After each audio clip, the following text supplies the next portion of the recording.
Welcome to the debut of my new channel, Smokin' Gnome Barbecue. In my previous video, I explained how I got that name and what happened during that barbecue competition. So anyway, I had some requests. People wanted to know how I cooked certain things. Gosh, I'm looking right at the sun, sorry about that. And from chicken lollipops to my chicken that I barbecued at the contest, brisket, you name it. So the request came in and I said, let's do it. I'm just gonna make a barbecue channel. But it's an outdoor barbecue channel, so kind of limited. The Webers, the kettle grills are my favorite, so this is what I'm gonna stick with. And hopefully I can teach somebody something or give a suggestion on any type of seasonings or anything. But remember, it's all how I've done it, so it's really my taste. I know that other people enjoyed my barbecue, and you know, I really appreciate the comments and the taste testers that really enjoyed it. But we're just gonna do some stuff today. One of my favorites, I'm gonna do a small brisket that I had marinated overnight in just a binder of yellow mustard with the Kinders or Kinders or however you pronounce it from Costco, which is salt, pepper, garlic mix. I got that going. We're gonna do some offset cooking. I'm gonna show you how I set that up with the Weber. We're gonna smoke with applewood, which is my favorite. Nice mild smoke. And we're also gonna do some sweet potatoes and some russet potatoes. So we're gonna put them all on the same grill. So stand by, let's see what we can do. All right, like I said, one of the, it's getting warm already. I should probably shed this sweatshirt. One of my favorite things to cook on is this Weber. And it's taken me quite a number of years to figure it out. But once I did, you know, I just don't want to, you know, Traegers and the pellet smokers and the gravity smokers and everything, they're great. Don't get me wrong. Electric smokers, had one of those for years. But this is Old Faithful. So I'm gonna stick with what ain't broke. It's the easiest way to do it, I guess. So today, what we're gonna do, like I said, with offset, is there's a number of ways you can do this. You could buy one of these fancy tins. I found them on sale. They come in a pair, so you can find this, which works really well. You can put a pan in there, an aluminum pan, and it just stack up this side and not have to worry about it, which is what we're going to end up doing anyway for some moisture content. But the easiest way for me is I used to start them in one of these, which you still can, the chimney, and they work fantastic, but I'm only using a little bit. And what I found, if I start one side, which I have a fire starter down in there on the bottom, and I let it slow burn, and I put my wood chips or my wood pieces up on top and just let it burn, I can control my cooking, my temperature, so much better. So we're gonna do that today, and then keep it around 250, 275. So it'll be a nice low heat, slow smoke. So, and then keep your damper wide open when you start it. Keep your top lid wide open when you start it. So there's the top, and if hopefully you can see the bottom, I don't know, but that's wide open too. And then what I like to do is just take your wood chips and put them right here, right up on top, because what's going to happen is this is going to burn, and then it's going to get this, and it's going to have a continuous smoke as it goes this way. The other thing that I'll show you, always put a small one, as an initial starter on the top of where you started. And that'll keep your burn going. Now, the other thing I like to do is one of these grill tops, where as you can see, it doesn't impinge, or it touches a little bit, but you can put more with this flip top, more coals, more wood in there if you need to. With this slow smoke, we probably will need to, and by the time that burns off, we just open this up. Again, keep the lid as closed as much as possible. You don't want to lose heat. You want that constant cooking temperature, which is very important. So let's get this started. and we'll see where we go.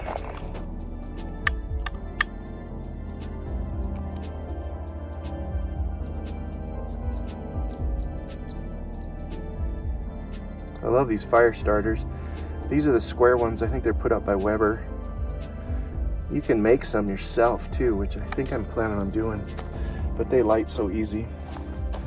And we're off. All right, let's get those coals hot. All right, there's what I was talking about. See how the one side started and the smoldering of the apple wood is already going, so we're ready to go. So what I was gonna tell you about the pan moisture that I enjoy doing more than anything, whoop, flare up, is pouring a little water in here. Not too much, just to get the bottom moist. Fill it up till it gets a little full, and then just good old apple cider vinegar. So this adds, the evaporation of this stuff just adds such good flavor. So about halfway through, and that's it. You'll thank me later, believe me. And you don't need a big pan. Those are those pans from the little gas Weber that I have that just catches grease. So you can get those in like 10 packs. So, all right, so we put the grate on here. Also make sure you clean it. Close it down. And then now we can cap it off. Voila. Okay, the cool thing about these Webers, the newer ones, is we have a temperature gauge. So now for smoking this brisket, between 250 and 275 is usually my favorite. I get that tenderness, it renders all the fat. And then also the slow smoke makes for so much more flavor. So, but these are great. Now I have an older one that doesn't have that. So what you do need is just a regular thermometer. Nothing fancy. I have some wireless ones, they're great. They go through batteries like crazy. So, but this is just the old trusty. Now, the downfall of this is you have to open this up. And every time you open up, you lose heat. And then you can see the temperatures are rising. The other thing too is you notice how my vent is opposite where I put the charcoal, so, and the smoke. So you want that convection or that rotation of the heat to go through there. So we are just about ready. And make sure these lids, if you don't drop these or whatever, make sure these lids stay good and tight. And that way, and you can tell with a little smoke coming out the side, but that's not too bad. But yeah, just, and then make sure when you seal it down, don't keep touching it unless you have gloves on because it gets hot. Duh. Okay, so we got this going, getting up temperature. I am going to put on the brisket. All right, hopefully you can see that. The smoke's going good. Here is the brisket left overnight with a binder of mustard and the kinders. I usually get it from Costco. Salt, pepper, garlic, SPG. So that's all you need. Sometimes people don't even use the mustard, which is fine. If you don't like it, don't use it. I got my sweet potatoes, my russets all ready to go. And then the other thing about this, I didn't show the prepping of this. Basically the only thing you need to do is get rid of the thick gristly fat, and on the fat cap on the bottom, just make it at least 1/4 of an inch, or maybe a little less. If you like that, hey, fat's flavor, understand. Once it starts dripping and rendering into the pan below it with the apple cider vinegar and stuff in it, it'll just add that much more flavor. Plus we can reuse that. And I have a little spritzer with 1/3, oops, don't tell her I'm using this. Oh crap, I gotta call it. So 1/3, oh, her name's up, oh no, that's H2O. I filled this 1/3 with water and then the rest with apple cider vinegar. So we're gonna use this spray as it cooks, and then the bark starts forming, and open up, spray it, open up, spray it, and it'll be good. And then obviously we'll keep monitoring it with the temperature and we'll go from there. Very easy, simple, simple, simple. Now, tons of other rubs, tons of other recipes. Again, I'm only using what I like, what I've had good success with, and we'll go from there. So here's something you got to pay attention to. So this thing already jumped up to 450. So, and we don't want it there. So just take your vents, turn this halfway. It's not too hot yet. I turn it just a little bit. There's halfway. Take your other vent and turn this one halfway or less. I usually use this mark. Let's see, there it is. Sorry about that, I was looking at the ground. I usually use this mark right here, sometimes right in between it. So just reduce that airflow and then we'll monitor. Sometimes you can watch the temperature start to drop right away, but don't get in a panic because you got to babysit it. That's the thing. If you don't, then you should panic because you're going to ruin it or it's going to cook too fast. It's going to be, but look at that good smoke. We get that consistent burn. We'll drop it down there. See, look at that. Already dropping down. Amazing. All right. Don't forget to babysit it. All right. Oh, is that bird poop? Gross. What the heck? We build benches for people, and the birds are all over them. I don't know, what's nature? It's all over the place. All right, well. Oh, sorry. Clean up. Okay, so I had to put the glasses on because, man, that sun's getting intense. One of the things I do want to emphasize is the babysitting. Make sure you just watch that temperature. If you want the proper, I mean, you can cook it however you want it.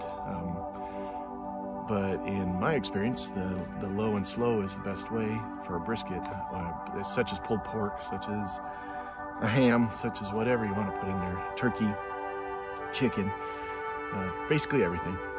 So if you walk away from it, you know, hey, come back at least every 15, 20 minutes, you know, half an hour. Once you get the settings and you know your grill, that's fine. That's what's good about the Traegers and all that other stuff. Set it, forget it. They're pretty reliable. Webers, I'm not gonna lie, are a lot more maintenance. So you really gotta babysit them quite a bit, which I enjoy. So it just, the outcome is amazing. So take your time, don't panic, adjust things on the fly, and you should be doing just fine. And like this guy, just have a smoke. So my luck charm right here, my mascot. All right, let's get back to this. All right, here we go. We got, let's see, 10, 11, 12, 1, 2, we got almost 3.5 hours. I'm going to check it. If the brisket gets to about 160 to 165 degrees, we're gonna wrap it. So hopefully it's still holding at 300. I added another couple of briquettes and another chunk of apple wood. So let's do this together and see what we got. Oh God, that looks good. All right, a little bit of pooling on the top, which is fine. So this chunky part right here is at 157, 158, 159, come on. Oh, just about 160. Lots of shrinkage there. Let's go in the middle right there. We are at 155, 156, 157, 158, 9. Oh, it just won't go. Let's try the smaller part here. 155, 57, 58, 59. 159. Oh, there it is, 160. So we hit that mark. So, whoa. Let's cover this up. I'll put this thermometer down. Looks like we got a good bark. There's the tip of this. So one thing I have a hard time with is not losing that tip. All right, so let's pick this puppy up. Use the hook that's on the, oh, we got a little bit of fire going. We can transfer this whole thing. Oh boy, that's hot. Ah, shit, ah, jeez, ah, dang it. All right, Make sure we know where the fat side or the thick side is. Let's do one wrap here. Looks like I can get away with one foil, one piece of foil. Get it in there. Still is pretty moist. Yeah, let's just do one. I'm gonna set this back on that fire. Ow, Jesus, man. Woo, that's a good one. All right, now she's wrapped. Get that puppy clamped down again. Watch that temperature, and we should be good. It's gonna be yummy. All right, moment of truth. Let's get this temperature gauge going. Oops, there it goes. Oh, look at that, those potatoes. Look at all that rendered fat on the bottom. I did poke a few holes in here just to see what this, oh, and it's so tender. We are at 196, 197, 198, 199, 200, keep going, keep going. It's going. 201, 20, come on. Ooh, 202, 202 right there. 203 is what we're looking for, I guess. There's the thinner part. This one, I should have showed you. 202, 203, we got it. All right, so that's good enough for government work, right? Okay, so let's take this off, let it rest. We're gonna take everything off and let it rest. Oh, I shouldn't use that for, look at all that fat come out of there. That's really good. All right, put that on there. These are done. Oh, they're so tender. We're gonna put these on there.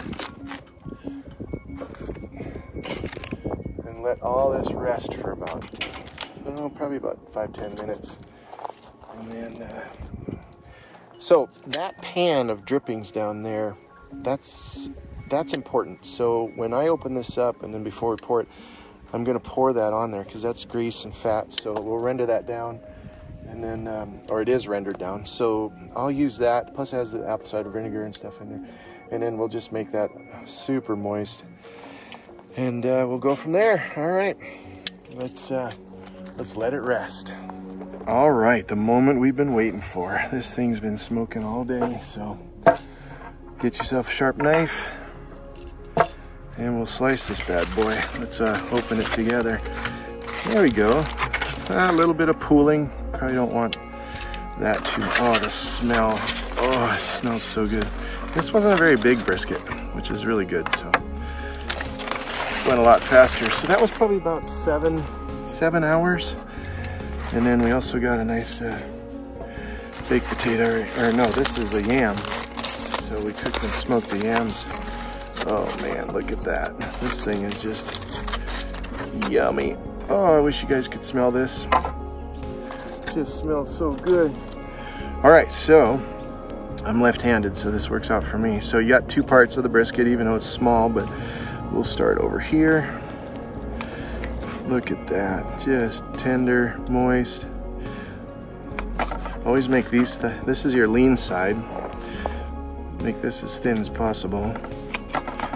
Oh, it just melts like butter. Look at that, that's just perfect. Really good. It's nice, good and sharp too, so you don't want to break up that bark. So then get about halfway, the grain changes. So almost, looks like we got one more we can cut right here. Whoop, yep, no, it does change. So now, we go this way. Move this out of the way, move this out of the way. And this is where, well, let's go this side. This is where you can get your burnt ends. So cut a nice piece about the width of your thumb, cut that off, and then take this down and cut these in small chunks. Oh, look at that. Oh my goodness. Gosh. That's really good. And then continue on with this. And then again, make these a little thicker, like about the width of your thumb, because that grain changes, so nice and oh, just succulent. Look at all that moisture in there. That's really good. Good stuff. Just perfect.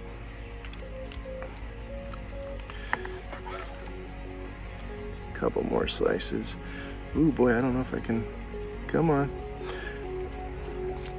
Still got to sharpen my knife. Yeah, one more. Well, I don't want to get rid of that bark. Let's move the, ow, ow, ow, hot potato. Literally. Perfect. Let's see if I can cut. And if you can't, who cares? We got another piece of, oh, let's wiggle. There we go. Perfect. All right, that one's a little thicker, so we'll put these to the side. And there you have it. And then I didn't have to pour anything over this, so, and then look at this potato. Look at this. Just like nothing. Look at that. Oh man, we're gonna put some butter in there, and that's it. We got some russets too, some white potatoes, so. All right, taste test time. All right, here it goes. First off, burnt ends. Look at this. Oh gosh. Oh, just perfect. Good applewood smoke. Super, super yummy. Let's do one of these thin ones. The lean side. Really good tenderness, juicy. Left a little bit of fat on the bottom. Man, I hope you guys can see that. Oh, man. This is where it's at, guys. Weber kettle. So yummy. Perfect amount of smoke. Perfect temperature. Perfect density, or, you know, everything's broke up. It's super tender. Gotta love it. Also, let's take a bite of this potato. What I like to do is eat the whole thing, the skin and all. So, take one bite of that. I got a little burnt end in there.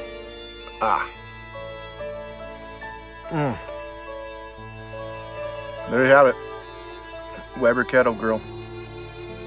Man, now I gotta take it in the house and share with the wife. Like and subscribe. We're gonna do a lot more of these. I'm gonna do this all winter. Hopefully all winter. Maybe I'll have to get a tent. We'll see what happens. But just make sure you like and subscribe, and let's start smoking gnome barbecue. Let's spread the word. I appreciate everybody. Have a good day.